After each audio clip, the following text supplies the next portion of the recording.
Welcome back to Grace Talks. This is the fifth Grace Talk, and tonight we're going to talk about May Day. So today is May 1st, and I decided to wait until today to record this message to you. So May Day is the beginning of summer, at least in the Gaelic and Celtic traditions. That was what was celebrated on May Day. And it's a celebration and a request for protection and for abundance in the summer to come, in the creative endeavors to come. May Day is also a big day for unions and working people. It's an International Day of Workers, unions, that kind of thing. So it's got some power behind it in that department as well. And then there's the way that we say May Day when we're looking for help. Interestingly, another way of supplicating for protection and for help when we're in trouble. So in New Hampshire, where I live, today is dreary and cold. That's why I have my big scarf on. A little bit rainy and not really looking much like summer. But nonetheless, at this time of year, we know there's the hope of summer. We see plants coming up from the ground. We see snow melting, waters rising, animals coming out, birds returning. All signs of what's to come. And I wanted to talk about May Day in a way of internalizing that to the prospects that you have for your life, the dreams and hopes that you have, and how you'll use the energy of early summer, the energy of starting things, of sowing, to create the summer that you want and the harvest that you're looking for in this year. So as a Christian mystic, the year is separated into seasons, similarly to pagan and Celtic and Gaelic traditions. Most indigenous traditions go by the seasons and what's happening in that season, and how hopeful we are that the things that we put our energy into will grow into what we want. So there is the joining our forces, joining our creative energy and our hopes and desires with the divine, with the energy of the universe, with the energy of life, and being co-creators to see what's going to come in this time. And then there's the part of us that can want to push that to make our agenda happen. And I think this is one of the areas that this time of year, when people make plans and try to make goals for themselves, not that goals aren't good things to have, but that there's a lot of attachment to them coming out the way that we anticipate or the way we like as we're planning them, which doesn't really leave a lot of room for grace or for the universe to have another idea that might actually be better for us. So I think about times and seasons where the crop isn't as good as we would like it to be, or when there's an overabundance and we have excess, and how we can surrender our plans, surrender our hopes and dreams. Once they're stamped with the heart's desire, surrender them to the way the universe is going to manifest them. So I've noticed in the past couple of years when I've had ideas and things I want to do, there's a lot of energy starting that. I'm an Aries, so that's always the case, a lot of energy starting. And then sometimes the things I expect to happen don't happen, or the things I'm working toward don't happen. And something else happens, and I have to take a turn that is not anticipated, but that is indicated by, you could say, the winds, indicated by the change of season, indicated by something that is saying, go this way now. And in my practice, I desire and pay attention to that flow and try to move with it, rather than against it, or rather than forcing it to go in the direction that I would like it to go in. So that's one of the things that we can contemplate as we're moving into summer, as we're moving into a mode where, lots happened this year already. We've had New Year's where we look back at the last year, think about what we want to change, think about what we want to do differently, have some maybe remorse or make amends for things that we've done that we wish we hadn't. And then with the coming of spring and Easter, or Lent, even, with a looking inside, seeing what needs to change internally, and with a new birth, with the new life of Easter and spring.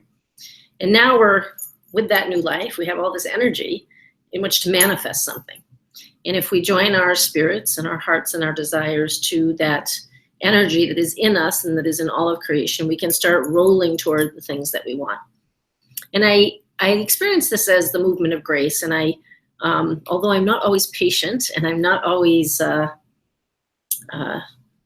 pleased when the plan I have in mind doesn't come to fruition, I do notice in retrospect that once I get through the period of feeling disappointed that things didn't go the way I wanted or the way I anticipated, that other things happen that are unexpected.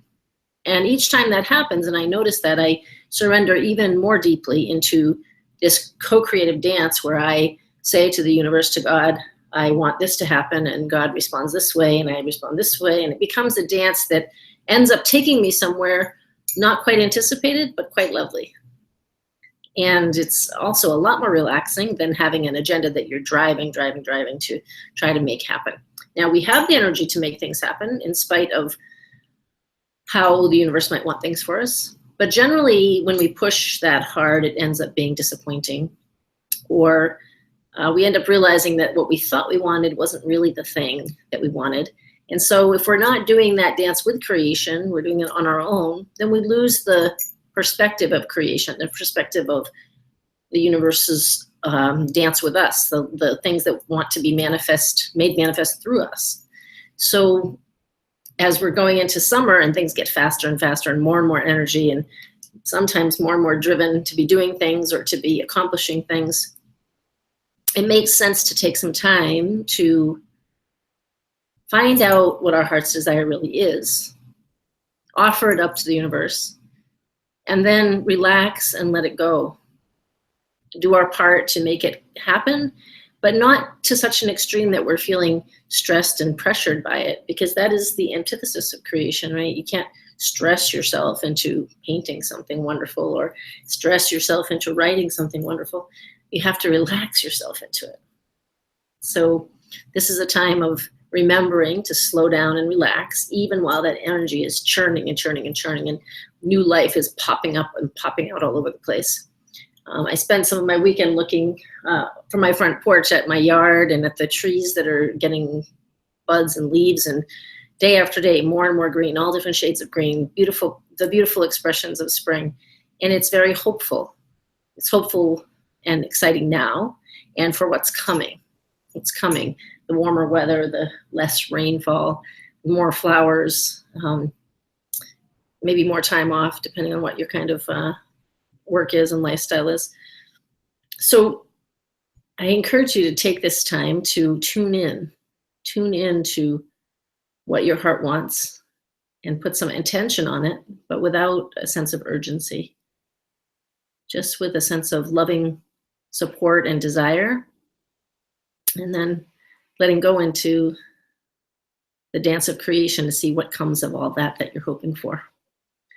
And it is quite a graceful and lovely dance when you relax into it. And we learn along the way, learn all kinds of things along the way, which is also interesting, sometimes trying, sometimes discouraging, but interesting nonetheless when we can look at what we thought was coming and what actually happened.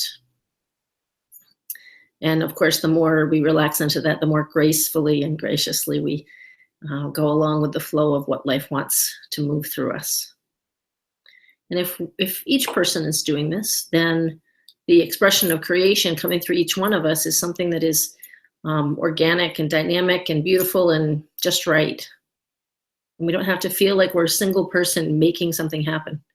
And the times where I'm doing something and the response comes out of nowhere, it's so delightful to see my thought, my desire come to pass, even when I'm not putting that much attention or energy on it. It's so delightful. And then sometimes I feel disappointed that I thought I wanted something and it didn't come to pass. And then I say, well, that was disappointing, but now I get to see what creation had in mind for me rather than what I had in mind for creation. So if we can relax into that lovely dance, knowing that we're part of the process, we're not the ones making it all happen. We're the ones participating in the dance, and recognizing that we have a dance partner, the energy of the universe, and that we are part of that, but not all of it. So that takes a little bit of ego modification, It takes a little bit of tuning into the nature of life and of energy, and to getting on board with not having to be the boss of everything. Like everyone, some days I'm more gracious at that than others. But nonetheless, if I remember, which I mostly do, that I'm not the empress of all things, then I can just be a princess, beloved by creation and part of the creative family of the world that everyone else is part of. One of the ways that we can tune into that is by being on the earth, sitting on the earth, being in the water, walking barefoot, forest bathing, doing things that remind us that we're part of the earth, and the earth has seasons and it doesn't resist those seasons. It goes with the seasons, it rolls with it, it surrenders to it. And we can do the same thing by tuning in a more natural setting, in a more natural way. I love walking barefoot and I love walking in the woods. Those are my favorite things. But some people are really tuned into the ocean or to mountains or rivers, whatever. So whatever reminds you of your connection to all things, that's the thing to do regularly. I was reading an article today about the Sabbath, and I thought, what a lovely way to spend the Sabbath, a day away from the everyday mind that makes you think you're in control of everything, and a day of reconnecting with the great force of creation that you are a part of, and that is expressing through you and through me.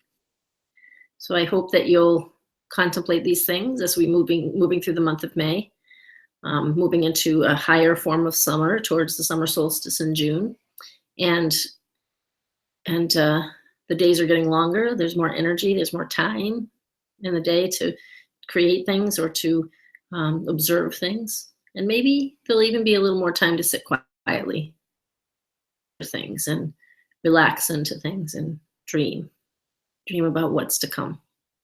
Blessings to you on your May Day today, and on the desires of your heart and their creation and their fruition in the summer season. Peace to you.